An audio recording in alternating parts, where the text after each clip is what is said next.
Since becoming homeless due to cybercrime, identity theft, and fraud, it's been sort of an adventure to live outdoors until someone actually ruined that. You see, in the Midwest, we usually can sleep outdoors relatively safely.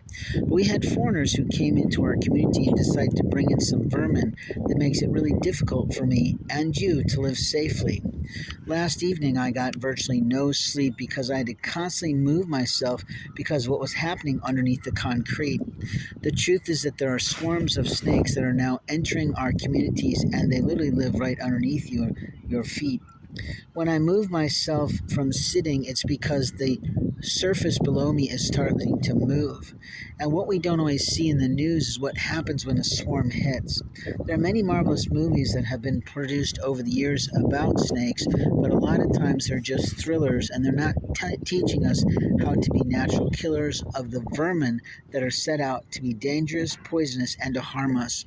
And there are plenty of people around the globe that are mighty jealous of American citizens and would like to live as us.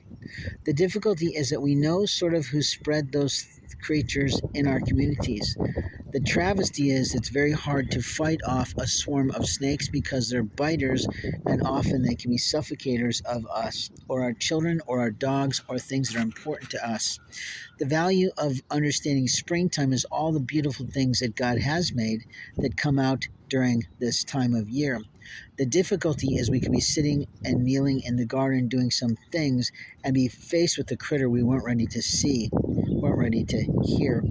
The reality is that every human being and their family should be carrying a rake or a swivel rake in which they can grab a hold of something and move it away from them. And as we walk through our communities, as we go to the grocery stores, as we park our cars, we really should not be parking next to any type of plants, any types of low hanging bushes or trees,